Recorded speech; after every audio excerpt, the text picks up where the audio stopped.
अस्सलामुअलैकुम and a very good morning. जागो लाहौर में आप सबको खुश आमदीद कहते हैं। मैं हूं मुनीब आसिफ। मैं बिल्कुल ठीक ठाक हूं जी। उम्मीद करती हूँ आप लोग जहाँ कहीं होंगे खैरियत और आपके दिन का आगाज़ भी बहुत बहुत अच्छा हुआ होगा। नया दिन है और नए हफ्ते का आगाज़ करने जा रहे हैं, तो मैंने तो बड़े अच्छे तरीके से अच्छे मूड के साथ आगाज़ किया है अपने दिन का, और जिसकी वजह से पूरा दिन आपका अच्छा गुजरे। क्योंकि आप जब सुबह सवेरे उठते हैं ना, शुक्र अल्हम्दुलिल्लाह कहते हैं, अल्लाह पाक का शुक्र अदा करते हैं, उन नेमतों का जो अल्लाह पाक ने हमें दी हुई होती है उसके ऊपर शुक्र अदा करते हैं और अच्छे मूड के साथ अपने काम काज पर पहुँचते हैं, तो आपका पूरा दिन अच्छा गुजरता है। ये मेरा मानना है। बल्कि स्टडीज़ भी ये शो करती हैं कि जब आपका मूड खुशगवार होता है सुबह सवेरे ही, जब आप अर्ली उठते हैं, बेड से उठते हैं, तो आपका पूरा दिन प्रोडक्टिव गुजरता है, अच्छा गुजरता है। लेकिन जैसे ही मैं ऑफिस आई और कुछ डिस्कशंस हमारी यहाँ पर होती हैं कि जनाब आज हमने किस मौजू पर ज़्यादा बात करनी है, क्या चीज़ें जो है ना हमने आपके साथ डिस्कस करनी है, तो सबसे पहले दिमाग में मेरे आया जनाब जो कल रात हुआ है हमारे साथ। क्या हुआ है हमारे साथ, समझ से बाहर है, समझ से बालातर होता जा रहा है ये हमारी टीम का खेलना। हमारी पाकिस्तानी टीम क्या कर रही है। एशिया कप 2025 का सुपर 4 मरहला था जिसमें हमें भारत ने शिकस्त दे दी है। 6 विकेटों से जो है ना हम हार चुके हैं। और मतलब इतना कोई हम ना बैटिंग लाइन हमारी अच्छी काम कर सकी, ना हमारी बॉलिंग लाइन अच्छी काम कर सकी, ना हमारे फील्डर्स जो है ना वो अच्छे तरीके से काम कर सके। कैचेस हमने छोड़े। हम मतलब ठीक है हमारे प्लेयर काम किया, लेकिन उस तरह से वो जो खेलना चाहिए था कि आप सुपर 4 मरहले में आए हुए हैं, ये वो है कि आगे जाके आप क्वालिफाई कर सकते हैं। ये बड़ा इंटेंस माहौल होता जा रहा है। दूसरा, जिस तरह कंट्रोवर्सी बनी थी लास्ट मैच में हमारी और भारत की, तो उसके बाद तो हमें और ज़्यादा प्रिपेयर होके जाना चाहिए था और हम ये एक्सपेक्ट कर रहे थे अपनी टीम से कि इस दफ़ा हमारी टीम जीतेगी। और जिस तरह हमारे प्लेयर्स ने स्टार्ट किया और हमें लग यूँ ही रहा था कि हमारी टीम जीतेगी, लेकिन जिस तरह कह सकते हैं हम कि जनाब बॉलिंग थी इंडियन की तो वो बहुत अच्छी थी। उन्होंने किस तरह हमारे बॉलर्स को कराया, उसके बाद फिर उन्होंने किस तरह बैटिंग की है और हमारे बॉलर्स ने किस तरह बॉलिंग की है वो भी हमारे सामने थी।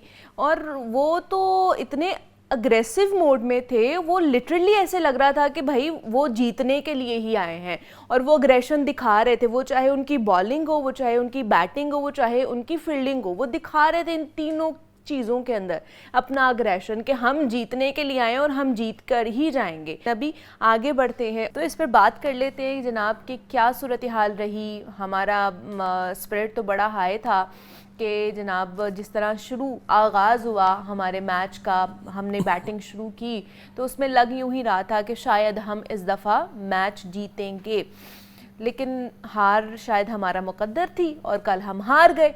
तो इसमें कौन ज़िम्मेदार है ज़्यादा, किसकी गलत परफॉर्मेंस थी, हमारी बैटिंग लाइन किस तरह की होनी चाहिए थी, बॉलर्स हमारे क्यों नहीं कल चले, कैचेस क्यों हमारे छूटे, फील्डिंग क्यों नहीं अच्छी हो सकी, ये सारी चीज़ों पर बात कर लेते हैं। काशिफ भट्ट साहब हमारे साथ स्टूडियोज़ में मौजूद हैं, स्पोर्ट्स एनालिस्ट हैं, तो उनसे बात करते हैं। काशिफ साहब आपको वेलकम कहते हैं जागो लाहौर में। कैसे हैं आप, ठीक ठाक हैं? थैंक यू वेरी मच, अल्हम्दुलिल्लाह फाइन। काशिफ साहब मैं तो बड़ा डिसअपॉइंट हुई हूँ कल का मैच देखकर। तो उम्मीदें फिर भी लगा ली थी जो उससे पिछले वाला मैच था वो देखकर कि शायद इस दफ़ा हम अच्छा खेल जाएं। चले पिछली दफ़ा तो कंट्रोवर्सी हो गई थी जी, सलाम नहीं, हाथ नहीं मिलाया, फिर अंपायर ने भी अच्छी थोड़ी सी बाइसनेस शो की, वो भी एक कंट्रोवर्सी हो गई थी। फिर उसके बाद हमें लगा कि ये वाला मैच जो है ना बड़ा तगड़ा होने वाला है और जिसमें हम अच्छे मोड में आएंगे और अच्छा प्ले करेंगे। लेकिन कल के बाद एक और डिसअपॉइंटमेंट हम अपने कह लें कि उसमें लेकर फिर रहे हैं बैग के अंदर कि ये हुआ क्या है। आपको क्या लगता है क्या हुआ है? हारे कैसे हैं हम? हमारी हार की सबसे बड़ी वजह थी लैक ऑफ प्लानिंग। हाँ जी, क्योंकि ये इसका 60% जिम्मेदार मैं ठहराऊंगा कोचिंग स्टाफ को और 40% कप्तान को। नहीं, प्लानिंग किस चीज़ की आपको लग रही है? बैटिंग की, बॉलिंग की, फील्डिंग की, किस चीज़ की? बॉलिंग कोच का बिल्कुल जीरो प्लान नज़र आया। उसने कप्तान के साथ क्या उसकी अंडरस्टैंडिंग थी, क्या उसने बॉलिंग चेंज का उसको प्लान बना के दिया था। क्योंकि अब मॉडर्न क्रिकेट में आ गया, जब प्लेइंग 11 अनाउंस होती है तो उसमें बैटिंग कोच अपने बैट्समैन दे देता है बॉलिंग कोच अपने बॉलर्स दे देता है कि इस पिच के लिए ये सूटेबल बॉलर्स हैं जी। फिर जो फील्डिंग कोच है और सारे एक स्टाफ अपनी अपनी अपनी पुट करते हैं कि दीज आर आवर बेस्ट, फिर कैप्टन मिल के उसमें 11 निकालते हैं। मान लिया आपने प्लेइंग 11 खिला दी, अच्छा था, एक्सपेक्टेड था, जैसे हमने इस प्लेटफॉर्म पे कहा था कि शफल करे, बैटिंग ऑर्डर किसी के T20 में कंफर्म नहीं है। उन्होंने वो बात सुनी, साइम मजूब नंबर 3 पे है, फ़खर ने ओपन की, लेकिन उसके बाद आपने एक अच्छा टारगेट खड़ा कर दिया मान लिया, लेकिन उसको डिफेंड तो बॉलर्स ने करना था ना। आई मीन पाकिस्तान की बॉलिंग आज तक ऐसी नहीं देखी गई थी कि हम पिछले 15 साल से वहाँ पे खेल रहे हैं, दुबई में, अबू धाबी में, शारजा में, तो आप कैसे इस तरह की बॉलिंग कर सकते हैं। और सलमान यागा से कोई सामने बिठा के पूछे कि इसी पिच पे ट्राई नेशन में इसी कंडीशन में मोहम्मद नवाज ने आपको विनिंग बॉलिंग करके दी थी। हम लोग दुबई स्टेडियम में खेल चुके हैं कि हमारा सेकंड होम ग्राउंड कहा जाता है और वहाँ पे आपने को। सलमान अली कप्तान ने मोहम्मद नवाज को बॉल ही नहीं करवाया और फ़हीम अशरफ को, और उनको कोई ये चीज़ बतला दे कि पूरी दुनिया का एक चल पड़ा है कि अब ये नहीं होता कि 3 उसको करा दो, 2 उसको करवा लो, नए बॉल से इसने करना है। अब इतनी फास्ट क्रिकेट होगी, शाहीन ने साइम ने नया बॉल कर दिया, उनका गुड डे नहीं था, पहले बॉल पे पता लग गया कि बॉडी नहीं लग रही। एग्जैक्टली फ़हीम अशरफ को तीसरा ओवर करवाएं, चौथा ओवर हारिस रऊफ को करवाएं, 5वां ओवर आप इब्रार को करवाएं, दैट्स इट। आपके 5 के मेन बॉलर आपने यूज कर लिए और आपको स्ट्रेट पे पता लग जाएगा कि आपका कौन सा बॉलर का अच्छा बॉल लाइन पे गिर रहा है और आपने उसको दोबारा भेजना है। एग्जैक्टली, लेकिन आपने वो यूज ही नहीं की, प्लान नजर ही नहीं आया। शाहीन को दूसरा ओवर करवा दिया, साइम को भी करवा दिया और 5वां ओवर जाके मिला हारिस को, जो बिल्कुल हमारी अकल से अब समझ में बात ही नहीं आई कि पाकिस्तान टीम ऐसा करेगी। 170 इस पिच पे बड़ा अच्छा टोटल था पाकिस्तान की बॉलिंग को मद्देनजर रखते हुए, लेकिन जो चीज़ नज़र आई फुकदान था सिर्फ और सिर्फ प्लानिंग का। यहाँ पे जिम्मेदार है कोचिंग स्टाफ, हेड कोच मरा हुआ था, गोरे की ऐसे लग रहा था कि पता नहीं मरा हुआ है कि उसकी आंखें नहीं खुल रही, और हमने मान लिया कि फ़खर का गलत आउट था, मान एक स्कोर तो पूरा लग गया ना बोर्ड पे। आप मानते हैं कि फ़खर का जो आउट था वो गलत, वो आउट इज आउट, जो हो गया सो हो गया। कंट्रोवर्सी चल रही है ना कि जी फ़खर का आउट गलत था, लेकिन शायद इसी प्लेटफॉर्म पे या डिफरेंट चैनल्स पे मैं कहता रहा हूँ कि थर्ड अंपायर ही क्यों। एक मैच पे 5 अंपायर्स होते हैं, तो जब थर्ड अंपायर परेशानी में आ जाता है तो फोर्थ अंपायर अपना डिसीजन दे, ठीक है कि यार I am still not satisfied with the decision, तुम फोर्थ अंपायर को अपने रूम में बुलाओ, तो देन आप 5 मिनट ले लें, एक डिसीजन होना चाहिए, पूरे मैच की काया पलट जाती है। तो मैं तो इससे शुरू में भी अभी भी कहता हूँ कि 5 अंपायर का फायदा किस लिए। फील्ड अंपायर ने आप नए रूल्स आ गए, फील्ड अंपायर ने नो बॉल नहीं दिया, थर्ड अंपायर सायरन बजाता है, हॉर्न बजाता है, उसका एक बज आती है कि ये नो बॉल है, तो मैच रुक जाता है, ये नया रूल आया। तो वाई नॉट इस कॉट बिहाइंड के लिए, ऐसे डिसीजन के लिए। लेकिन यहाँ पे सीधी बात आ जाती है कि अब पाकिस्तान क्रिकेट बोर्ड को बड़ा डिसीजन लेना है। लेकिन चले हम जैसे बॉलर्स की हम बात कर रहे थे कि चले फास्ट बॉलर्स हमारे नहीं चले, हमने देखा वो कल के वो नहीं अच्छा परफॉर्म कर सके, उन्होंने अपनी कोशिश की है, हम ये नहीं कह सकते कि कोशिश नहीं की, कोशिश की लेकिन वो नहीं अच्छा परफॉर्म कर सके। बट हमारे पास स्पिनर्स भी तो नहीं है ना, आप देखें नहीं, मैंने आपसे पहले कहा कि मोहम्मद नवाज आपने एज ए स्पिनर खिलाया, कैसे बैट्समैन खिलाया, उसको बॉल करवा ही नहीं, इंट्रोड्यूस ही नहीं करवाया गया बॉलिंग पे, एक बॉल भी नहीं उसको करवाया गया जिसने ट्राई नेशन मतलब वो ऑलराउंडर है लेकिन उससे बॉल ही नहीं कराई गई, उससे सिर्फ बैटिंग कराई गई। फ़हीम अशरफ, हुसैन तलत और मोहम्मद नवाज 3 प्रॉपर ऑलराउंडर हम खिला रहे थे, तो आपने 2 से काम ही नहीं लिया। फ़हीम अशरफ को आपने नीचे बैटिंग पे भेज दिया, बनता ही नहीं था, वो अपनी लाइफ की फॉर्म में है, इससे अच्छी फॉर्म में वो नहीं आ सकता। उसने रन्स भी किए, आउट भी किए, आपने उसको लेट बॉल करवाया, उसने आके शुभमन गिल के बोल्ड किया, हमने कम बैक किया, पहला विकेट लिया। लेकिन वही बात आ जाती है, प्लानिंग का फुकदान बॉलिंग कोच की जानिब से और कप्तान का पुअर बॉलिंग चेंज, टाइम पे राइट डिसीजन नहीं हो रहा था, और वो उसका खुद बॉल ना करना। मेरी समझ, मेरे से इतनी क्रिकेट वो खेला है, वो प्रॉपर ऑस्पिनर, उसको इतना क्रिकेटिंग ब्रेन है उसके पास। मुझे ये रात को ये समझ नहीं आ रही थी कि ये अपने अंडर 16 से लेके अपने ट्रॉफी तक, फर्स्ट क्लास तक, डोमेस्टिक तक इतनी बॉलिंग करता है, 40-40 ओवर का स्पेल करता है, और कल उसने खुद बॉलिंग किया। स्पिनर, हमने स्पिन ट्रैक फास्ट बॉलर, आपके लिए अच्छी बात मान ली कि फास्ट बॉलर का बॉल नहीं गिर रहा, लेकिन गिर रहा था, सीम हो रहा था, फ़हीम अशरफ ने बोल्ड किया उसको आके, तो आपने मोहम्मद नवाज को खुद और हुसैन तलत को बॉल क्यों नहीं करवाया? सबसे पहला क्वेश्चन मार्क तो ये है कि आपने खुद हाथ से मैच दे दिया। पाकिस्तान की टीम 150 से ऊपर नहीं जा रही थी अगर इंडिया की टीम 4 कैचेस ना छोड़ती। उन्होंने कैचेस छोड़े, आपकी बल्ले बल्ले होती गई। साबित ज़फ़रान तो 0 पे आउट हो चुके थे, उन्होंने 50 कर दिया। Well done, well played, part of game है। लेकिन आपका, मैं अगेन बार बार कहूँगा, बड़े अरसे के बाद नजर आया कि गोरा कोच, फॉरेन कोचेस का प्लान नज़र नहीं आया। हालांकि ये हमेशा होता था, हमारे जो फॉर्मर क्रिकेटर्स कोचेस बनते थे वो होते थे, वो टांग पे टांग रख के बैठ जाते थे, ऐ कर ला, वो ये डब्बों को लैपटॉप को कुछ नहीं समझते थे, क्योंकि चिट्टे अनपढ़ थे, क्रिकेट खेल के आ गए थे। गोरा हमेशा वर्क करता है, man to man, player to player work करता है। तो इस दफा क्या उन्होंने वर्क नहीं किया, नजर ही नहीं आया। नजर तब आता है ना कि बाहर से कोई पानी जाता, कोई मैसेज जाता, बॉलिंग कोच का भला हुआ है कि वो रस्से पे आ सकता है, he can walk, he can speak to the bowlers, he can speak to the captain रस्से पे जाके उससे बात कर सकता है। इतनी परमिशंस हो गई हैं, इतनी फ्लेक्सिबिलिटी आ गई है, और नजर ही नहीं आए अपनी उसमें से, अपनी खुड में से बाहर ही नहीं निकला, खुड्डे में से बाहर ही नहीं निकला। यही तो प्रॉब्लम है कि पाकिस्तान को रिप्रेजेंट कर रहे हो, we are the world champions with atomic power, पूरी दुनिया के हम पे नजर हैं। आप क्रिकेट खेलें, जज्बात से ना खेलें। इससे बेहतर तो हमारे डोमेस्टिक प्लेयर जो बेचारे तरस रहे हैं कि हमें कॉल हो जाए, हमें खिलाएं, उनसे बहुत हम आप पे शक नहीं है, आप पाकिस्तान के स्टार्स हैं, लेकिन क्रिकेट को क्रिकेट समझ के खेलें। काशिफ साहब हमारे साथ नुमाइंदा लाहौर न्यूज़ हैं जो ये बीट कर रहे हैं, उसामा गौरी, उनसे भी बात कर लेते हैं। उसामा, आपको वेलकम कहते हैं जागो लाहौर में। उसामा, आपने भी कल जो है ना वो दिल थाम कर क्रिकेट मैच देखा होगा, हमारी तरह हम भी देख रहे थे, आपको क्या लगता है? देखिए, मुझे बिल्कुल पाकिस्तान को इंडिया के हाथों एक और बड़ी शिकस्त का सामना करना पड़ा है, और डेफिनेटली इसमें प्लेयर्स तो खेले हैं और टीम मैनेजमेंट इसमें पूरी रिस्पॉन्सिबल है, सिलेक्शन कमेटी भी इसमें पूरी है जिन्होंने टीम सेलेक्ट की है, और फिर भारत से बार बार हार जाना ये बिल्कुल हमें भी मायूस करता है, शौकीन को भी मायूस करता है कि आप बाकी टीमों के खिलाफ खेले, लेकिन जब भी किसी बड़ी टीम के खिलाफ या इंडिया के खिलाफ आते हैं तो आपकी पूरी प्लानिंग जो है वो खत्म हो जाती है और आप ज्यादा प्रेशराइज होना शुरू हो जाते हैं। रात को भी हमने देखा कि आगाज में पाकिस्तान टीम अच्छा खेल रही थी, अच्छी बैटिंग की पहले 10 ओवर्स में, लेकिन बीच के जो 10 से 15 ओवर 30 बॉल दिए उसमें सिर्फ 28 रन बने, और यही सबसे बड़ा मसला वहां से पैदा हुआ था कि वो जो 5 ओवर्स में रन शॉर्ट होना शुरू हो गए, फिर जहां हमने 171 किया वहां पे 190 या 195 होते तो पाकिस्तान तकरीबन मैच जीत चुका था। आखिर में मैच थोड़ा सा सनसनीखेज होने की तरफ जा रहा था, लेकिन रन बहुत शॉर्ट थे, और जितना इंडिया के ओपनर्स ने खेला है वो लाजवाब था। उन्होंने पहली बॉल से ही जो आगाज किया वो आखिर तक हमें नजर आया, और फिर पाकिस्तानी टीम को पूरी शिकस्त से 2-4 होना पड़ा है। डेफिनेटली टीम मैनेजमेंट इसमें पूरी इन्वॉल्व है, सिलेक्शन कमेटी पूरी इन्वॉल्व है, प्लेयर्स पूरे इन्वॉल्व है, और वो आदमी जो टीम के साथ मुंसलिक है वो इस हाल का साथ है बिल्कुल। और अब हमें ये सोचना है कि पाकिस्तान के अगले मैचेस जो है वो कब है।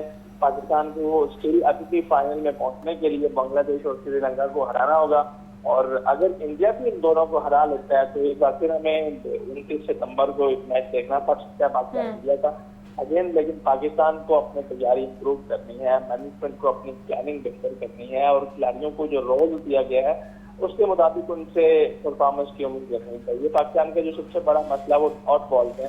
इस मैच में चले डॉट बॉल्स कम थी, लेकिन जो टेम्परामेंट शुरू के ओवर में था वो आखिर तक बरकरार रहा, जिस वजह से मैच में जो है वो 20 से 25 रन शॉट बने, और फिर पाकिस्तान उस तरीके से बॉलिंग नहीं कर पाया, बॉलिंग में एग्जीक्यूट नहीं कर पाया। हमारी फास्ट बॉलिंग जो है वो हारिस रऊफ ने रात के 2 खिलाड़ियों का उसको किया, लेकिन शाहीन अफरीदी फॉर्म में नजर नहीं आ रहे, वो बॉलिंग से हमें कुछ फायदा नहीं हो सका है, बिल्कुल ऐसे ही है। अच्छा, आप जो हमारे कैप्टन है सलमान अली आगा, उनकी कैप्टनसी से मुतमईन है, या आपका एनालिसिस क्या कहता है उनकी कैप्टनसी के हवाले से? बिकॉज कल के मैच में हमने देखा है कि वो बिना किसी प्लान के ही नज़र आए हैं हमें, पूरे मैच में कोई प्लानिंग उनकी तरफ से भी नज़र नहीं आई है कि डिसीजंस लिए जाएं, अगर चेंजिंग लेकर आनी है तो वो बर वक्त चेंजिंग्स की जाएं कुछ चीज़ों के अंदर। आपको क्या लगता है? देखिए, कैप्टनसी में डेफिनेटली लूप हॉल है, और रात को भी हमें लगाया जिस तरह स्पेशलिस्ट स्पिनर मोहम्मद नवाज से ओवर नहीं करवाया गया, ये कई सवालात को जन्म देता है कि आपने मोहम्मद नवाज से बिल्कुल ओवर ही नहीं करवाया जहां वो काम आ सकते थे। साइम अंजुम से कैन से बॉलिंग करवाते रहे, वो कल उनका दिन अच्छा नहीं था, उनको मार सकती रही, लेकिन मोहम्मद नवाज को ओवर ना देना, फिर फील्डिंग के हवाले से, फिर बैटिंग नसीहत में जहां वो खुद आ गए वहां उस नंबर पे उन्हें कोई पावर हिटर भेजना चाहिए था। उस टाइम टीम को पावर हिटिंग की जरूरत थी, शायद टीम जो है वो उस टाइम अगर फहीम अशरफ आते जो आखिरी ओवर में उन्होंने चार्ज किया है वो थोड़ा सा पहले स्टार्ट हो जाता, तो 20 रन 25 रन शॉर्ट थे वो पड़ जाते। ऊपर से जो कप्तान सलमान अली आ गए हैं वो खुद इतने अच्छे फॉर्म में नजर नहीं आ रहे, और उनकी अपनी पर्सनल बैटिंग जो है वो भी कोई उस तरह से इम्प्रूव नहीं हो रही, वो डॉट बॉल्स और स्लो खेलते हुए नजर आ रहे हैं, और फिर मेंटली तौर पे वो इतना मजबूत नजर नहीं आ रहे, खासकर जब प्रेशराइज मैच में आते हैं। लेकिन ये क्या वजह है? मतलब देखिए ना, अब साइम जो है वो बतौर बैट्समैन आए हैं, वो अच्छा चले बैटिंग अच्छी कर रहे हैं, और सेकंड ओवर आप साइम से करवा रहे हैं, आप मोहम्मद नवाज को लेकर ही नहीं आ रहे हैं, आप उनको ओवर्स ही नहीं दे रहे हैं, तो आप मतलब ऑलराउंडर मौजूद है आपके पास, आप उसको मैदान में ही नहीं आने दे रहे हैं, तो इसके हवाले से आप कहेंगे क्या प्रेशर था सलमान अली आगा के ऊपर, कैप्टनसी का, ओवरऑल चीजों का? देखिए, कैप्टनसी का प्रेशर तो होता है, और फिर जब मैच इंडिया पाकिस्तान से हो तो उसमें प्रेशर पहले से भी ज्यादा हो जाता है, इसमें कोई शक नहीं है। लेकिन प्रेशराइज मैच में ही अपने आप को काबू में रखना होता है, और जो बड़े खिलाड़ी होते हैं वो बड़े मैचेस में ही सामने आते हैं, बड़े कप्तान जो होते हैं वो बड़े मैचेस में सामने आते हैं। अनफॉर्चुनेटली सलमान अली आगा अभी तक एज कैप्टन उस तरह से डिलीवर नहीं कर पाए, और उनके लिए दुआएं कि अगले मैचेस में वो अच्छा परफॉर्म करें, खुद भी अच्छा खेलें और टीम के लिए भी जितवाएं। लेकिन थोड़ी सी प्लानिंग करनी चाहिए, और प्लान शायद वो जिस तरह प्लान करके आते हैं ग्राउंड में उस तरह एग्जीक्यूट नहीं कर पाते, और यही हमें सबसे बड़ा मसला लग रहा है। बैटिंग ऑर्डर तब्दील किया था साइम अयूब की वजह से, क्योंकि साइम अयूब ओपनर्स आ रहे थे और पिछले 3 मैचेस में वो लगातार 0 पे आउट हो रहे थे, तो टीम मैनेजमेंट ने उनका नंबर तब्दील किया। गो कि कल उन्होंने 20-21 रन किए, लेकिन वो साइम अयूब उस तरह से अब जब 48-49 मैच खेलने के बाद भी ऐसा लगता है जैसे वो नए खिलाड़ी हैं, अब तो वो सीनियर हो चुके हैं, और फिर कप्तान खुद उनकी बैटिंग में वो निखार नजर नहीं आ रहा। गुज़श्ता मैचेस में चैंपियंस ट्रॉफी में जिस तरह वो बैटिंग करते थे, वो बैटिंग अब उनकी नजर नहीं आ रही, तो बहुत सारे सवालात को जन्म देते हैं ये मैचेस। और फिर हमारी प्लानिंग जो है वो, हमारे प्लेयर्स पता नहीं इंडियन प्लेयर्स को क्या समझते हैं कि ग्राउंड में आने के बाद उनको इस तरह हावी कर लेते हैं कि शायद वो पता नहीं क्या है, वो इंसान नहीं है या किसी और दुनिया से मखलूक से आए हुए हैं। इतना ज्यादा प्रेशराइज होकर खेलेंगे तो फिर आप अपने आप को दिमागी तौर पे हावी कर लेंगे, अपने आप पे उनको हावी कर लेंगे, तो फिर आप परफॉर्म नहीं कर सकेंगे। फिर आप जो प्लान ड्रेसिंग रूम में करके आए हैं वो प्लान ड्रेसिंग रूम तक ही रह जाता है, ग्राउंड में आके वो एग्जीक्यूट नहीं हो पाता। और यही मसला पिछले कुछ सालों में पाकिस्तान टीम के साथ चल रहा है, वो चाहे इंडिया की टीम हो, ऑस्ट्रेलिया की टीम हो, इंग्लैंड हो या फिर न्यूजीलैंड जैसी बड़ी टीम है ना, जब बड़ी टीमों के खिलाफ हम आते हैं तो हम जो प्लान करते हैं हम उस पर सही से बिल्कुल ऐसे ही प्लानिंग का फुकदान हमें नजर आया है कल के मैच में भी, और वो चाहे बॉलिंग के हवाले से हो, वो चाहे फील्डिंग के हवाले से हो, वो चाहे बैटिंग के हवाले से हो। प्लानिंग बहुत ज़रूरी है कि आप टाइमली जो है वो डिसीजन ले सकें सिचुएशन के अकॉर्डिंग, के किस सिचुएशन में हम जा चुके हैं और उससे निकलना कैसे है, वो फौरी आपको डिसीजन लेने चाहिए अब्रप्टली। काशिफ भट्ट साहब हमारे साथ मौजूद थे, उसामा गौरी ने भी हमें ज्वाइन किया था। काशिफ साहब बहुत शुक्रिया आपके वक्त का, उसामा थैंक यू आपका भी। यहाँ पे ब्रेक लेते हैं, मिलते हैं इस ब्रेक के बाद।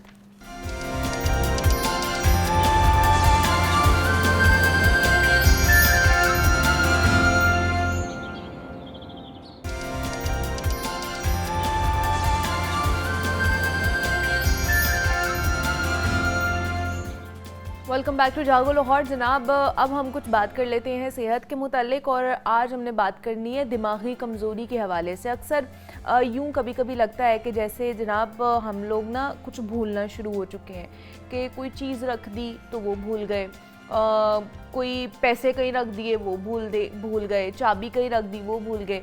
तो ये बड़ा इरिटेटिंग सा आप कह लें कि सिचुएशन हो जाती है कि आप कभी भूलना शुरू कर देते हैं, कभी आपकी मेमोरी सही हो जाती है। बच्चों में भी अक्सर ये चीज़ पाई जाती है, बड़ों में भी पाई जाती है, अब तो ये यंगस्टर्स में भी ये चीज़ पाई जा रही है। इसकी वजह क्या है? दिमागी कमज़ोरी की वजह क्या है? कुछ लोग कहते हैं नींद का ताल्लुक भी इसके साथ है कि आप सही तरह नींद नहीं ले रहे हैं, प्रॉपर नींद नहीं ले रहे हैं, डाइट आपकी अच्छी नहीं है, तब भी ये प्रॉब्लम हो सकती है। बाकी एजिंग के साथ भी ये चीज़ें बढ़ती ही जाती हैं। तो आज हम इसी के ऊपर बात करेंगे कि दिमागी कमज़ोरी के लिए हम ऐसे कौन से तरीका इलाज है हिकमत के अंदर जिससे मुस्तफ़ीद हो सकते हैं और वो हमारे लिए कारआमद हो सकते हैं, उनके लिए क्या क्या नुस्खे हैं जो हम घर में इस्तेमाल कर सकते हैं। तो इस पर बात करने के लिए हकीम मुजम्मिल हुसैन आरिफ रिजवी साहब ने आज हमें ज्वाइन किया है स्टूडियो में, तो उनसे आपकी मुलाकात कराते हैं। हकीम साहब, आपको खुश आमदीद कहते हैं जागो लाहौर में। कैसे हैं आप? ठीक ठाक है? अल्हम्दुलिल्लाह, अल्लाह का शुक्र, आप खैरियत से हैं? शुक्र अल्लाह का, ठीक ठाक। हकीम साहब, दिमागी कमज़ोरी के हवाले से आज हमने बात करनी है। जैसे मैं बात करी थी कि याददाश्त के मसले बहुत ज़्यादा बढ़ते जा रहे हैं, बच्चों में भी ये है जी, भूल जाती हैं चीज़ें, हैं, फिर बड़ों में भी ये चीज़ें पाई जाती हैं जैसे जैसे वो एज कर रहे होते हैं, फिर यंगस्टर्स में भी, एडल्ट्स में भी जो है ये चीज़ जी, पाई जा बिल्कुल। रही होती है। जी। सबसे पहले बताइए दिमागी कमज़ोरी होती क्यों है, वजूहात क्या है इसकी? जैसे कि आपने बताया कि दिमागी कमज़ोरी, एक तो इसके नाम से ही ज़ाहिर हाँ। है कि दिमाग का जो अपना अफ़ाली निज़ाम है, ठीक जो इसने है। काम करना होता है, उसमें थोड़ी सुस्ती आ जाती है, कमज़ोरी लाहक हो जाती है। तो उसकी वजह से जो इसकी अपनी ज़िम्मेदारियाँ हैं वो ठीक तरह से पूरी नहीं कर पाता, तो फिर आहिस्ता आहिस्ता इसके मुतल्लिका जो सारे अमराज हैं वो फिर पैदा होना शुरू हो जाते हैं। जैसे कि आपने खुद ही कहा, मुझे लगता है आजकल सारे एंकर हिकमत के प्रोग्रामों के साथ ना खुद अलामात से वाकिफ़ हो गए हैं, असबाब से भी वाकिफ़ हो गए हाँ हैं। जी। जो हमने बताने होते हैं वो पहले से ही जो है वो बताए ठीक। जाते हैं। असल में नींद का पूरा ना होना ये एक वजह है, ठीक है। क्योंकि दिमाग को एक रेस्ट चाहिए। जितना इसने काम किया उस मुनासबत से उसको सुकून नहीं मिला, तो जब सुकून नहीं मिलता तो एक पहली चीज़ जो दिमागी कमज़ोरी लाहक होती है ना, तो शुरू हो जाती है वो दिमागी खुश्की होती है। दिमाग में खुश्की, सर में सिकरी आ जाती है, पूरे जिस्म पर भी खुश्की कभी कभी आना शुरू हो जाती है। जब ये खुश्की बढ़ती है तो फिर दिमागी आसाब जिन्होंने हमारे पूरे जिस्म को मुतहरक करना होता है, असल में दिमाग को अगर हम आसान तारीफ के साथ कहें ना, तो ये पूरे जिस्म का कमांडर है। ठीक है। इसने पूरे जिस्म को कमांड करना होता है। जितने जिस्म के अजूब हैं उनको उनकी ज़रूरत के मुनासबत से जो चीज़ें उनको चाहिए होती हैं ये उनको प्रोवाइड करनी होती हैं। लेकिन जब दिमागी कमज़ोरी लाहक हो जाती है फिर इसके पट्ठों में भी कमी आ जाती है, इसका दौरान खून भी ठीक नहीं हो पाता है, असाबी निज़ाम जो है वो सुस्त हो जाता है। मतलब आप सो के उठते हैं तो थके थके से उठते हैं, जब आप थके उठेंगे ऊपर से काम करना पड़ेगा या कभी डबल शिफ्ट करनी पड़ेगी तो फिर आप चिड़चिड़े हो जाएंगे, गुस्सा आना शुरू हो जाएगा, तलखी आना शुरू हो जाएगी। जब तलखी बढ़ जाती है तो फिर मुआशरती जिम्मेदारियां हमारी परेशान करना शुरू कर देती हैं। कुछ लोग जो ग्रो वाली उम्र में होते हैं, मतलब बढ़ने वाली उम्र में नौजवान हैं जो 12 साल 14 साल की उम्र में, उन पर पढ़ाई का बोझ होता है और हम पढ़ाई के बोझ के साथ साथ उनको कोई ऐसी खुराक नहीं दे रहे होते हैं जो उनकी दिमागी निज़ाम को मजबूत रख सके, मजबूत करे। चलिए उस पर भी बात करते हैं। हकीम साहब एक कॉलर भी हैं, उनकी कॉल सुन लें, फिर जो ग़िज़ाएं हैं उनके ऊपर बात कर लेते हैं। शाहनवाज़ सिंध से उन्होंने कॉल किया। अस्सलाम वालेकुम।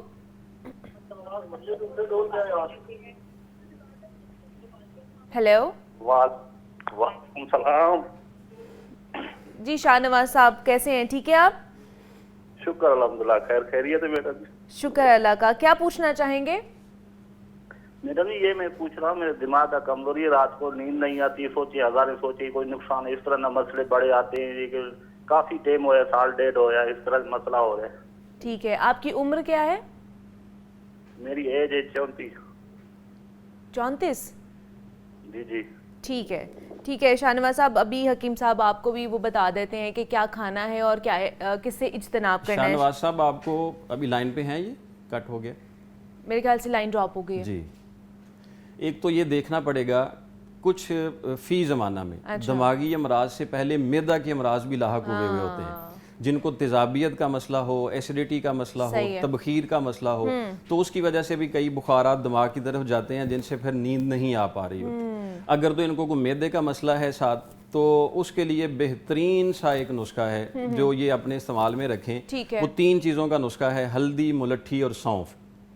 ये हल्दी, 3 मुलट्ठी और सौंफ, जी बिल्कुल। अगर तो मैदे का मसला ठीक है। अगर मैदे का मसला नहीं है तो ये दिमागी कमज़ोरी के लिए सिर्फ 11 बादाम की गिरियाँ रात को भिगो के रख दें और सुबह उठ के उनका छिलका उतार लें और उसमें 3 दाने काली मिर्च के और 11 दाने किशमिश के, सौंगी के, ये मिक्स करके सुबह चबा चबा के खाना शुरू कर दें। अल्लाह के फजल करम के साथ कुछ वक्त के साथ इनकी दिमागी कमजोरी बेहतर हो जाएगी। ठीक है। 11 बादाम है, ये रात को भिगो देने हैं और सुबह को इनके छिलके उतारने हैं। इसमें 3 काली मिर्च और 11 ही किशमिश के दाने, किशमिश डाल के और वो खा लेने हैं। वो खा लेने हैं, चबा के खा लेने हैं। हाँ जी। और ये इन्होंने कितनी दिन खाने हैं? ये कोई भी नुस्खा अगर सुना जाए या ऐसे पूछा जाए ना, तो वो कम से कम 1 हफ्ता इस्तेमाल करना चाहिए। फिर उसके बाद जो है वो राब्ता करके देखा जाए कि इससे क्या बेनिफिट हुआ, बेहतर हुआ या किसी और बीमारी की वजह से ऐसा हो रहा था, तो फिर उसका मुस्तकिल हल दिया, उसका भी मुस्तकिल हल निकाला जा सकता है। तो ये क्या क्या चीजें हैं जो लेकर आए हैं आप और इनको किस तरह खाना पीना है? ये अमूमी तौर पर कुछ नुस्खा जात हैं जो मोतदल मिजाज होते हैं, जो हर बंदा इस्तेमाल कर सकता है। जिन लोगों को मुस्तकिल सर दर्द रहता है, जिन लोगों को सर में दबाव रहता है, नज़र उनकी कमज़ोर होना शुरू हो गई हुई है, या गर्दन के पट्ठों पे कोई खिंचाव रहता है, या उनके बैकबोन पे कोई मसला आ रहा होता है, तो उनके लिए ये बड़े आसान नुस्खे हैं। या जो बच्चे हमारे हिफ्ज़ कर रहे हैं या कॉलेज यूनिवर्सिटी में हैं और उनको सबक याद करने में कोई मसला आ रहा है, उनके लिए एक तोहफ़ा है नुस्खा। एक चीज़ वैसे मैं ये लाया हूँ जी, ये, अगर आप हमारा कैमरामैन फोकस करके दिखा सके, ये क्या है? ये मैं कहूँगा कि अगर आप तक पहुँचाया जाए तो आप देखें कि ये क्या है। ये दिमाग है। ये अखरोट लग रहा है। हाँ, बड़ी जल्दी पहचान लिया आपने। हमारे दिमाग की तरह है बिल्कुल। ये बिल्कुल दिमाग है। हाँ, और इसका मतलब है कि अगर दिमाग की कमजोरी खत्म करनी है तो ये दिमाग खाना शुरू क्या कर दें। बात है, ये वाला दिमाग ले लें, आपका दिमाग बिल्कुल ठीक ठाक हो जाएगा। सही ये है। कुदरत ने हमारे लिए तोहफे रखे हुए हैं। अच्छा। आप कोई भी ड्राई फ्रूट देखें, वो हमारे जिस्म के आर्गन से कोई ना कोई मुशाबत रखता है, तो उस मुनासबत से उनको इस्तेमाल करना शुरू कर दें तो वो कमजोरी खत्म कर देगा। ठीक है। ये मगज अखरोट, ये ज़रूरी नहीं है कि आप साबत ही निकालें, टूटे हुए भी निकाल सकते हैं। ये वह मगज अखरोट 2 ले लेने हैं ठीक आपने, है। और आपने लेना है 1 चम्मच सौंफ। ठीक है। अगर आप सौंफ को गौर से देखेंगे तो आपको इंसानी आंख की शक्ल नज़र आ जाएगी। हाँ, और ये नज़र को तेज़ करने के लिए ऐसी अक्सीर है, मेरा ख्याल है कि तिब में ऐसी अच्छी कोई चीज़ नहीं है। अल्लाह के फजल से इसमें अल्लाह तबारक व तआला ने इतना फजल और मेहरबानी के साथ अफादियत रखी हुई है। ये सौंफ ले लेनी है। ये आप 1 चम्मच, ये मैं 2 वक़्त का सिर्फ डोज बता रहा हूँ, इससे ज़्यादा बना के आप रख सकते हैं। ठीक है। और इसके अंदर आपने सिर्फ डालनी है 5 काली मिर्च। 5 काली मिर्च ले लेनी है। और इसके लेने हैं 5 बादाम। ठीक है। 5 बादाम ले लेने हैं, 5 काली मिर्च ले लेनी है, 1 चम्मच सौंफ ले लेनी है, और आपने 2 मगज़ अखरोट ले लेने हैं। ठीक है। ये आप मिक्स करके एक सफूफ बना लें, मतलब पाउडर बन जाएगा। मतलब पाउडर इसका बना जी, लें, इसका हम पाउडर पीस बना लें लें। इसको। ठीक है। अगर बड़े हैं तो ये वैसे ही जायका थोड़ा ठीक ठीक है। होगा, खा सकते हैं। अगर बच्चे हैं, उनमें खाने में कोई मसला आ रहा ठीक है है। तो इन चारों के आधा वजन इसमें कूजा मिश्री डाल दें। कुजा मिश्री, ठीक है। जी, मिश्री बच्चे, डाल- ये हर ठीक है। बच्चे को दे सकते हैं ठीक है। आप, जिनका ग्रो वाली उम्र है, पढ़ रहे हैं, पढ़ाई कर रहे हैं। ये सुबह खाली पेट आधा चम्मच नीम गर्म दूध के साथ, और रात को सोते वक्त आधा चम्मच नीम गर्म दूध के साथ। दूध के साथ कंपलसरी है? जी जी, दूध के साथ, क्योंकि फिर ये मगजियात भी हैं इसमें, ठीक तो है। उसके साथ उसमें ज़रा जल्दी फ़ायदा हो जाता ठीक है। उसके साथ पानी से भी ले सकते हैं, ठीक है। अमूमी तौर पर ये बना के आप गाड़ी में भी रख सकते हाँ। हैं, थोड़ा थोड़ा खाते रहें, उसके साथ इसमें सारी उसकी अफादियत जो है ना आपको मिलती रहेगी। जी, वो ठीक है। बेहतर होती रहेगी इंशाल्लाह अल्लाह के फजल से। ठीक है। जी। हकीम साहब, एक तो आपने नुस्खा बता दिया है कि ये हमें इसको पीस के तो ये हम ले सकते हैं सुबह और शाम को, रात को सोने वक्त। इसके अलावा क्या खाया जा सकता है?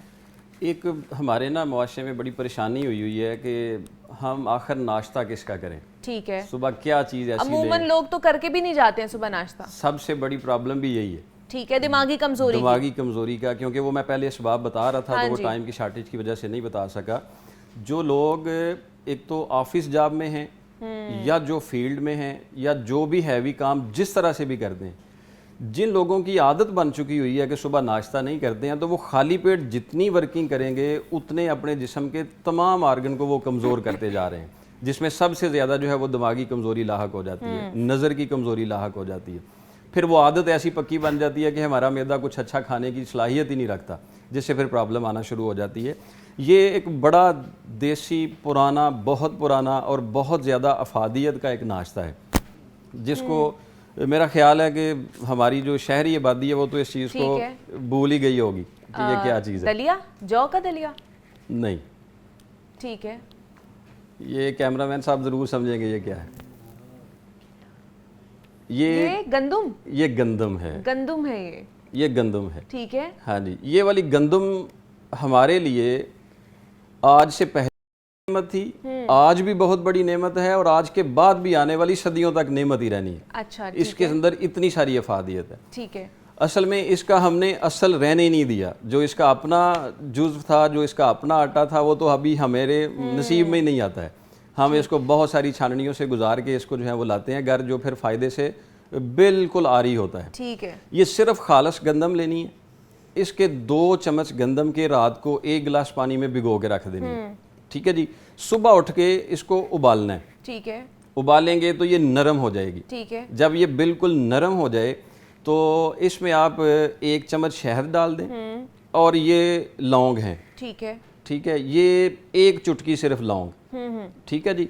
और इसके साथ एक दारचीनी पाउडर मिलती ठीक है। दारचीनी मिल जाए तो वो दारचीनी का 1 चुटकी पाउडर, लौंग का 1 चुटकी पाउडर, और 2 चम्मच ये गंदम जो रात को भिगो के रखी हुई ठीक है।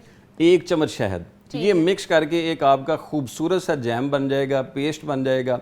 ये सुबह के टाइम पे आप अपने नाश्ते का मामूल बना लें। यकीन करें, आप जितना मर्जी काम करेंगे थकेंगे नहीं, कंधों पर बोझ नहीं आएगा, वीकनेस नहीं आएगी, और आपकी नज़र इंशाल्लाह दिन ब दिन जो है वो तेज होना शुरू हो जाएगी, और आपका जो दिमाग है वो भी तेज होना शुरू हो जाएगा और सेहतमंद हो जाएगा। चलें जी, ये आज के हमारा टॉपिक था कि दिमागी कमज़ोरी क्यों होती है और उसके लिए आप घर पे क्या कर सकते हैं। और इस पर बात करने के लिए हकीम मुजम्मिल हुसैन आरिफ रिजवी साहब हमारे साथ मौजूद है। हकीम साहब, बहुत शुक्रिया आपके वक्त का कि आप आए इसके ऊपर बात। जनाब, अब कुछ पंजाब हुकूमत के हवाले से बात कर लेते हैं, लाहौर के हवाले से बात कर लेते हैं कि यहाँ पर चल क्या रहा है।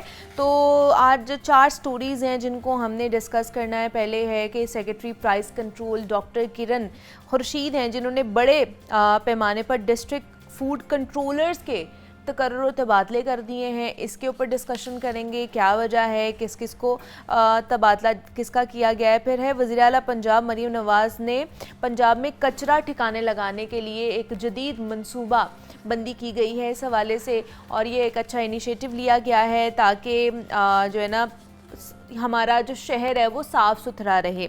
अच्छा, ये पंजाब में कचरा जमा करने के लिए अब रंगदार कूड़ेदान इस्तेमाल करने का हुक्म दिया गया है वज़ीर आला पंजाब की तरफ से। अब आपको हर जगह जो है वो कूड़ेदान रंगदार नज़र आएंगे, जिसमें प्लास्टिक अलग डाला जाएगा, शीशे की चीज़ें अलग डाली जाएंगी, गत्ते की चीज़ें जो होती हैं वो अलग डाली जाएंगी। इस तरह उनको सेग्रीगेट किया जाएगा कि कौन सी डस्टबिन में आपने कौन सी चीज़ें डाली, आपने उसमें फेंकनी है। इसके हवाले से भी बात करेंगे। फिर है जनाब, डीजी फूड अथॉरिटी का 2 टोक ऐलान किया गया है जाली दूध बनाने वालों के ख़िलाफ़, और उन्होंने एहतजाज भी किया जाली दूध बनाने वालों ने। और डीजी फूड ने कहा है जनाब कोई रियायत नहीं मिलेगी आप लोगों को, आप लोगों के ख़िलाफ़ कार्रवाई होगी। इसके ऊपर क्या चीज़ है, इस पर बात करेंगे। चौथी और लास्ट स्टोरी है कि सैलाब से कौन कौन सी शहरी आबादियाँ मुतासिर हुई हैं। सबसे पहले जो इनिशिएटिव वज़ीर आला पंजाब की तरफ से लिया गया है, जदीद मंसूबा के पंजाब का जो कचरा है वो जमा करने के हवाले से रंगदार कूड़ेदान इस्तेमाल किए जाएंगे, उस पर बात कर लेते हैं। इमरान अकबर हमारे साथ स्टूडियोज़ में मौजूद हैं, उनसे बात करते हैं। इमरान, आपको वेलकम कहते हैं जागो लाहौर में। कैसे हैं आप? ठीक ठाक हैं? अल्हम्दुलिल्लाह। इमरान साहब, ये एक अच्छा इनिशिएटिव लिया गया है कि जनाब पहले मरहले में smart waste management process Punjab भर के सरकारी और निजी तालीमी इदारों में नाफिज करने की मंजूरी की। मतलब ये जो सारा जदीद निज़ाम लेकर आया जा रहा है, ये सबसे पहले अभी तालीमी इदारों में जो है ना वो इम्प्लीमेंटेशन इसकी होगी। देखिए मुनीबा, बहुत शुक्रिया आपका।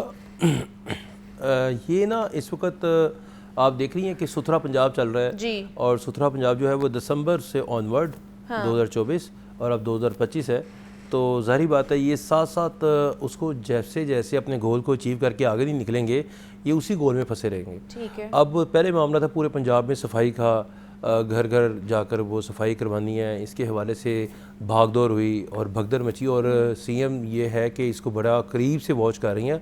डरते हैं सारे, लाहौर शहर में भी अगर कोई ऐसा मसला हो तो फौरी तौर पर सफाई हो जाती है, क्योंकि मसला ये नहीं है कि यहाँ पे गंद पड़ा हुआ है, मसला ये है कि अगर गंद नज़र आ गया, कचरा नज़र आ गया, तो उसको फौरी तौर पर अगर आपने कॉल की है उनकी हेल्पलाइन पर, तो अगर बंदे आ गए हैं तो इसका मतलब है कि इसके ऊपर एक्टिव है सारे। मामला तो यही है ना कि अगर कोई है सफाई नहीं हुई तो उस पर फौरी तौर पर एक्शन हुआ या नहीं हुआ।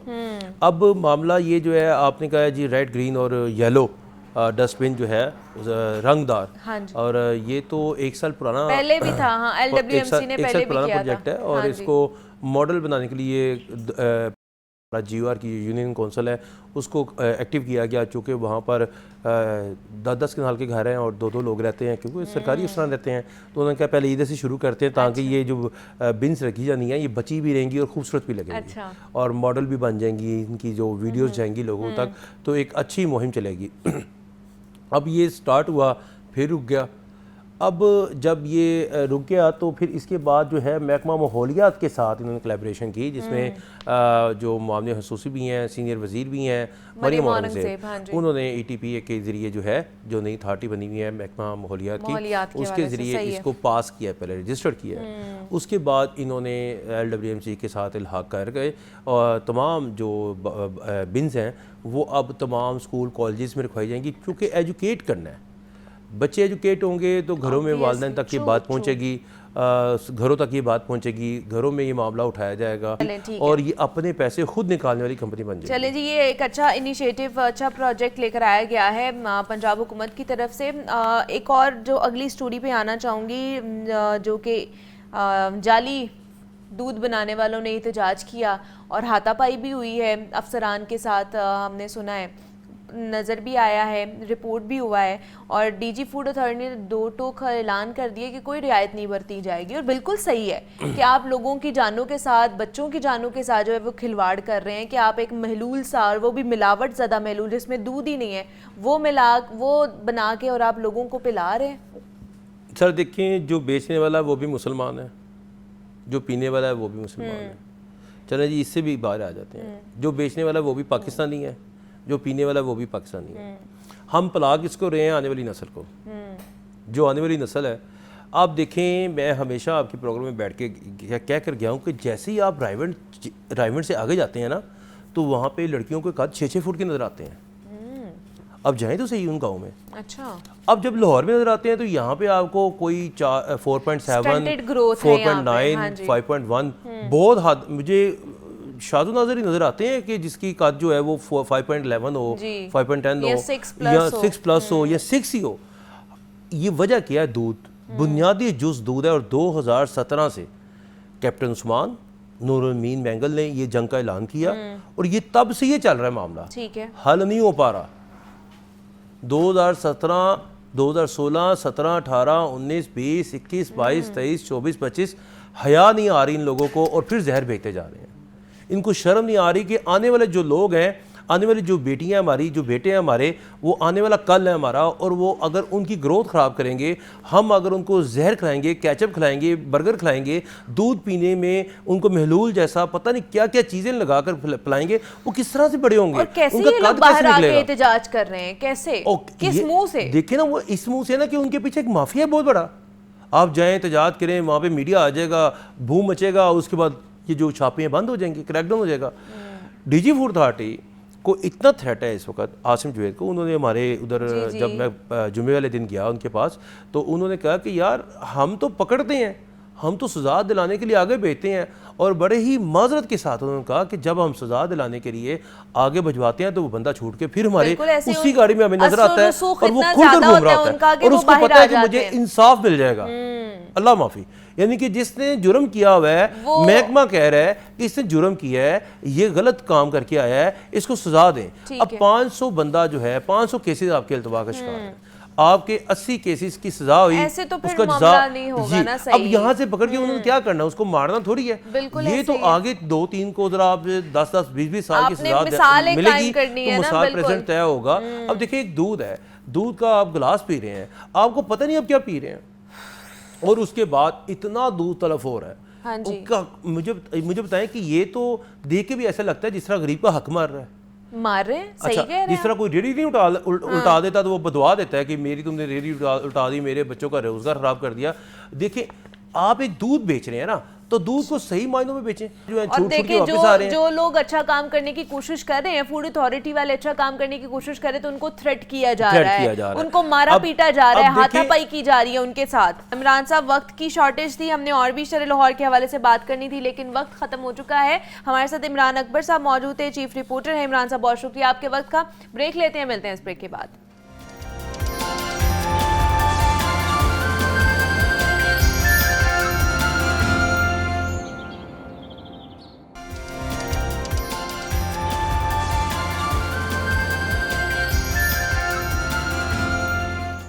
वेलकम बैक टू जागो लाहौर। जनाब, अब कुछ जॉब ट्रेंड्स के हवाले से बात कर लेते हैं। हमारी नौजवान नस्ल जो है उनके लिए क्या क्या अपॉर्चुनिटीज़ वो जो गेन कर सकते हैं, कौन कौन से स्किल्स जो है वो सीख सकते हैं, और ख़ास तौर पर दुनिया में इस वक्त कौन कौन से ऐसे जॉब्स ट्रेंड्स हैं जिनको वो सीख कर दुनिया भर में काम कर सकते हैं और अपना नाम बना सकते हैं। तो इस पर बात करनी है हमने। अब्दुल रहमान हमारे साथ स्टूडियो में मौजूद हैं, करियर कंसल्टेंट हैं, कोच हैं, और उनसे आपकी मुलाकात कराते हैं। अब्दुल रहमान, आपको वेलकम कहते हैं जागो लाहौर में। कैसे हैं आप? ठीक ठाक हैं? All good, thank you very much for having me again. Abdul Rahman, दुनिया भर में जहाँ पर भी नज़र दौड़ाई जाए, AI का रहा है, इसके अलावा डिजिटल, हर चीज़ डिजिटलाइज हो गई हुई है। तो इनके अलावा कौन कौन से जॉब ट्रेंड्स हैं जो हमारी यंग जनरेशन उनको ऑप्ट कर सकती है या वो स्किल्स सीख सकती है और उसके बाद वो दुनिया में काम कर सकती है? बिल्कुल ठीक है। अब बहुत इंपॉर्टेंट सवाल है और मेरे ख्याल से आपने आइस ब्रेकिंग में ही आर्टिफिशियल इंटेलिजेंस की भी बात की और आप ये भी पूछा कि उसके अलावा क्या क्या ऑप्शन हो सकते हैं। देखिए, आज के दौर में अगर हम करियर की बात करेंगे और हम स्किल की बात करेंगे, बहर तौर एआई जो top the trend. So artificial intelligence के अंदर की जो जॉब्स हैं फॉर अच्छा, ज़रूरी बात जो ये है before I dive into the skills and the degrees और क्या क्या जॉब अपॉर्चुनिटीज़ हैं, ज़रूरी ये है कि वो बच्चे जो इस वक्त यूनिवर्सिटी में मौजूद हैं, ठीक है, ये 2025 है, 4 साल की इनकी मेजरली डिग्रीज होंगी, 2030 के अंदर 2031 के अंदर इन बच्चों को डिग्रीज मिलेंगी, 2031 के बाद 2032 में इनको जॉब्स मिल रही होंगी इंटर्नशिप्स करने के बाद। इट मींस दैट कि ये बच्चे जो इस वक्त यूनिवर्सिटीज़ के अंदर मौजूद हैं, मेजरली उनको 2030 के बाद के ट्रेंड्स को देखने की ज़रूरत है कि तब क्या ट्रेंड्स होंगे, क्योंकि अभी के ट्रेंड्स के साथ उनका ऐसा कोई ताल्लुक नहीं है। So artificial intelligence is going to be top of the line. For example, जिस तरह ड्राइवरलेस कार्स हैं, तो एआई इंजीनियर्स जो हैं वो उनके एआई मॉड्यूल्स बना रहे हैं and the cars are getting smarter and smarter, और इसी तरह से बाकी तमाम तर जो कंप्यूटराइज सिस्टम है उसको आप एआई के साथ कनेक्ट कर बेहतर कर देते हैं। नेक्स्ट जो मोस्ट इंपॉर्टेंट चीज़ है Muniba, that is cyber security. Cyber security क्या है? They are just like digital bodyguards.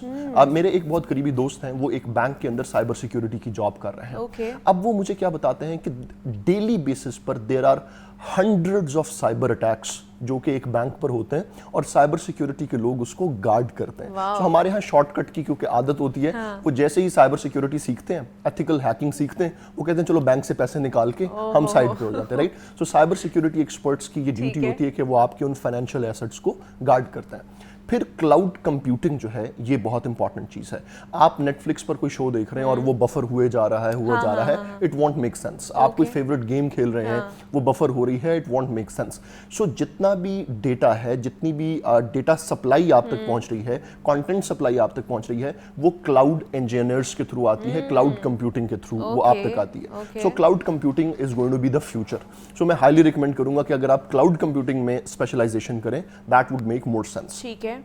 Data sciences बहुत ज़रूरी चीज़ होगी।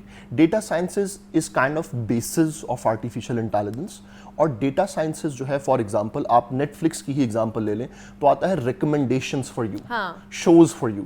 वो डेटा है, वो आपकी प्रेफरेंस, आपके इंटरेस्ट के मुताबिक आपको रिकमेंडेशन। सो वो डेटा को मीनिंगफुल एक्सट्रैक्ट के अंदर रिप्रेजेंट करता है, and this is what we call data sciences. ये बहुत चीज़ जो है वो फ्यूचर के अंदर ग्रो करेगी और right now it is growing as well. Moving on, devops engineering. आप जो भी कोड बनाते हैं, प्रोग्रामर्स जो भी कोड लिखते हैं, उस कोड को पाइपलाइंस के थ्रू, डिजिटल पाइपलाइंस जिसको हम देख नहीं सकते but they exist, digital pipeline के थ्रू आप क्लाउड सर्वर्स तक पहुंचाते हैं। सो डेवऑप इंजीनियर्स आर रिस्पॉन्सिबल। आप अक्सर देखते होंगे कि व्हाट्सएप पर आता है अपडेट योर व्हाट्सएप जी, वो अपडेट किसने पहुंचाई क्लाउड तक और आपके फोन तक, वो डेवऑप इंजीनियर ही कर रहा है। सो ये फ्यूचरिस्टिक एक चीज है, जैसे जैसे डिजिटलाइजेशन हो रही है। सो डेवऑप इंजीनियरिंग एक बहुत इंपॉर्टेंट चीज हो सकती है। Last but not the list, full stack developers, जो कि फ्रंट एंड और बैक एंड, यानी एक एप्लीकेशन, एक ऐप या एक वेबसाइट, एक तो वो चीज है जो आपको सामने दिखाई, that is the front end, users interface. जो लोग यूजर इंटरफेस भी बना सकते हैं, एंड यूएक्स, यूजर्स एक्सपीरियंस, यानी कि आपने व्हाट्सएप जैसे देखा, दैट इज यूजर्स इंटरफेस। आपने स्टेटस के बटन पर क्लिक किया तो उसके बाद हुआ क्या, उसका जो होना है, जो फंक्शनैलिटी है, दैट इज एक्सपीरियंस। सो जो लोग यूजर्स इंटरफेस और यूजर्स एक्सपीरियंस दोनों चीज बिल्ड कर सकते हैं, they are called full stack developers. इन सब चीजों के अलावा अगर आप यूनिवर्सिटी के दौरान कुछ काम करना चाहते हैं, सेल्फ सपोर्ट करना चाहते हैं, सो कस्टमर सर्विसेज की स्किल जो है, जिसके अंदर कम्युनिकेशन एक मेजर रोल प्ले करेगा। डिफरेंट फॉरेन कंपनीज जो हैं वो पाकिस्तान के अंदर, बांग्लादेश के अंदर, ये जो थर्ड वर्ल्ड कंट्रीज हैं अनफॉर्चुनेटली, और लकीली भी यहाँ पर अपने लोगों को आउटसोर्स करती हैं, बिकॉज उनको यहाँ पर ज़रा बेहतर रेट्स पर लेबर मिल जाती है, बेहतर रेट्स पर सपोर्ट मिल जाती है। सो यहाँ पर ये काफ़ी कस्टमर सर्विसेज की अपॉर्चुनिटीज़ जो हैं वो मौजूद हैं। आप SEO के ऊपर काम सीख सकते हैं, गूगल एड्स सीख सकते हैं आप, अगर आपको ये सारी कॉपी राइटिंग सीख सकते हैं, कंटेंट राइटिंग सीख सकते हैं, तो इन चीज़ों को सीखने के बाद बहरहाल आपकी इतनी कैपेसिटी बिल्डिंग हो जाएगी कि आप यूनिवर्सिटी के दौरान काम कर सकें, और इससे पहले जो फील्ड्स मैंने आपको बताई, being a computer science student, आप इसके अंदर फ्यूचर के अंदर जाके एज अ प्रोफेशनल भी काम कर सकते हैं। अब यहीं पर बात खत्म नहीं हो रही, क्योंकि मेरी ऑडियंस सिर्फ कंप्यूटर साइंसेस की नहीं है, हाँ। हमें मेडिकल के बच्चे भी देख रहे हैं, हमें इंजीनियरिंग के बच्चे भी देख रहे हैं। तो अगर हम इंजीनियरिंग की बात करें, एक बड़ी अनफॉर्चुनेट चीज़ और एक वेग सा कॉन्सेप्ट जो हमें देखने को मिलता है वो ये है कि शायद इंजीनियरिंग की डिमांड खत्म हो गई है, उसका इस तरह से स्कोप नहीं बाकी रहा। मुनीबा, एक बेसिक सी चीज़ है, अगर इंजीनियरिंग की डिमांड खत्म हो गई हो, इसका मतलब फिर ये है कि ब्रिजेस बनना बंद हो गए होंगे, बड़ी बड़ी बिल्डिंग्स बनना बंद हो गई होंगी, डैम्स बनना बंद हो गए होंगे। अगर हमारे पास स्टूडियोज़ में इस वक्त ये लाइट मौजूद है, इसका मतलब ये है कि किसी इलेक्ट्रिकल ग्रिड स्टेशन पर एक इलेक्ट्रिकल इंजीनियर इस वक्त अपनी ड्यूटी पर मौजूद है। इट मीन्स दैट इंजीनियरिंग की डिमांड तब तक रहेगी जब तक इंसान मौजूद है और वो बेहतर से बेहतर चीज़ें इवॉल्व करने की कोशिश कर रहा है। इंजीनियरिंग के अंदर मैकेनिकल, इलेक्ट्रिकल, सिविल इंजीनियरिंग, ये तो आम डिग्रीज हैं जिसके बारे में हम सब लोग जानते हैं। जो चीज़ें न्यू ट्रेंड में आ रही हैं, that is for example city and regional planning. जैसे जैसे सोसाइटीज़ बन रही हैं, ग्रीन एरियाज तो कम हो रहे हैं, ये अनफॉर्चुनेट चीज़ है, लेकिन बहरहाल रेजिडेंशियल एरियाज ग्रो कर रहे हैं। तो जितनी भी नई सोसाइटीज़ हैं, उसका जो प्लान चार्ट आउट करना है, उसको ड्राफ्ट आउट करना है, वो सिटी एंड रीजनल प्लानिंग के बंदे का काम है। आर्किटेक्चर एंड डिजाइन, आपने देखा होगा 3 मरले 5 मरले के घर को ही इतना खूबसूरत। मैं इवन रिसेंटली इंस्टाग्राम के ऊपर एक रील देख रहा था, उसने कहा कि the camera panned out and he said कि 5 मरला के घर में स्विमिंग पूल। तो ये आर्किटेक्चर एंड डिजाइन का कमाल है, right? So they are the ones who do this, और इतने खूबसूरत घर जो हैं वो हमें रहने के लिए वो प्रोवाइड करते हैं, और ये एक फ्यूचरिस्टिक डिग्री है। मजीद अगर हम आगे चलें, textile engineering is the future. जैसे जैसे लोग फैशन को ज्यादा प्रेफर करते हैं, तो textile engineering is going to be another one. और मैं आपको ये बताता चलूं कि सबसे ज्यादा ग्रोइंग मेरिट इस टाइम टेक्सटाइल इंजीनियरिंग में है, जो कि एक सरप्राइजिंग एलिमेंट है। और उसके अलावा last but not the least, और अगर हुकूमती इदारे इस वक्त हमें सुन रहे हैं, आपके डिफरेंट ज़िलों के अगर एडमिनिस्ट्रेटिव ऑफिसर्स, आपके कमिश्नर्स अगर हमें आज इस प्रोग्राम के थ्रू सुन रहे हैं, मेरे ख्याल से आपको लोकल लेवल पर, प्रोविंशियल लेवल पर और नेशनल लेवल पर जाकर इन्वायरमेंटल इंजीनियर्स को सपोर्ट करना चाहिए। मौजूदा सैलाबी वैसे भी एनवायरनमेंट का हमारा बड़ा मसला हमारा फुकदान है, चाहे वो रेजिंग टेम्परेचर्स हैं, चाहे वो डिफॉरेस्टेशन है, चाहे वो फ्लड्स हैं। सो आई थिंक कि हुकूमती इदारों को इस चीज़ पर काम करना चाहिए, और हम फुल सपोर्ट के लिए तैयार हैं इस चीज़ के लिए कि अगर कोई प्लान चार्ट आउट करने की ज़रूरत है तो we are all willing to provide that whole consultancy and everything. आप अगर जो चल रहा है, एडवांसमेंट है, या जितनी भी नई टेक्नोलॉजीज आ गई, अगर आप उनको समझना शुरू कर दें अपने जॉब से रिलेटेड ही, आप उसके अंदर ही उसको इनकलकेट कर दें, मैं तो कहूँगी कि समझ कर, तो आप उसमें भी आप एक्सेल कर सकते हैं, आप उसमें भी कामयाब हो सकते हैं। ऐसे नहीं है कि जॉब ऑब्सोलीट हो जाएंगी या आप काम करने के लायक नहीं रहेंगे। आप अपने आप को जो है अप टू डेट रखें जितनी भी एडवांसमेंट आ रही है। अब्दुल रहमान हमारे साथ मौजूद है, और हमने आज बात की है कि दुनिया में ऐसे कौन सी जॉब ट्रेंड्स हैं जो कि बहुत ज़्यादा डिमांडिंग में हैं। तो Abdul Rahman, thank you so much, आप आए, इसके ऊपर बात की। जनाब, अब कुछ हम बात कर लेते हैं साइबर सिक्योरिटी के हवाले से ही और डेटा के हवाले से ही, क्योंकि हम सबका डेटा जो है ना वो महफूज नहीं है। अगर आपको ये लगता है कि महफूज है, लेकिन कहीं ना कहीं वो किसी जगह पे पड़ा हुआ है, ख़ास तौर पर डार्क वेब, आपने सुना होगा जनाब। और बताया ये जा रहा है कि जो चेयरमैन PTA हैं, उनका अपना जो सिम का डेटा है 2022 का, वो डार्क वेब पर इस वक्त मौजूद है। उसके बाद जो हज के लिए जिन लोगों ने अप्लाई किया था, 3.5 लाख लोग हैं, उनका डेटा भी डार्क वेब पर मौजूद है। और किसी भी शख्स का जो डेटा है वो डार्क वेब से 500 रुपये में ख़रीदा जा सकता है, सिर्फ और सिर्फ 500 रुपये में। तो किस तरह हमारा डेटा जो है वो डार्क वेब पर चला जाता है, कौन कर रहा है, किस तरह हम अपने डेटा को जो है ना वो महफूज बना सकते हैं। इसमें मेरा डेटा तो नहीं है, आपका डेटा तो नहीं है, हमारे देखने वालों का डेटा मौजूद तो नहीं है डार्क वेब पे, इस पर किस तरह हम जान सकते हैं, ये तमाम तर चीज़ें हम पता कर लेते हैं। उमैर अरशद हमारे साथ स्टूडियोज़ में मौजूद है, IT एक्सपर्ट हैं, तो उनसे बात करते हैं। उमैर, आपको वेलकम कहते हैं जागो लाहौर में, कैसे हैं आप? ठीक ठाक हैं? अस्सलाम वालेकुम, थैंक यू। वालेकुम अस्सलाम। उमैर, हमें तो टेंशन में डाल दिया है इस रिपोर्ट ने कि इतने लोगों का डार्क वेब पर डेटा मौजूद है। मतलब हम सब भी गैर महफूज है, हमारा डेटा भी गैर महफूज है। देखें डाटा तो सबका डार्क वेब के ऊपर मौजूद है। अच्छा। वक्तन फवक्तन जो है साइबर अटैक की वजह से पहले बैंक्स का डाटा 3-4 साल पहले लीक हुआ, 2020-21 में नादरा का जो डाटा लीक हुआ था और जो डार्क वेब के ऊपर पड़ा हुआ है। और आज भी आप किसी का भी शनाख्ती कार्ड नंबर, किसी का भी फैमिली रजिस्ट्रेशन सर्टिफिकेट और फैमिली रिकॉर्ड निकाल सकते हैं और इन सब का डाटा डार्क वेब के ऊपर मौजूद है।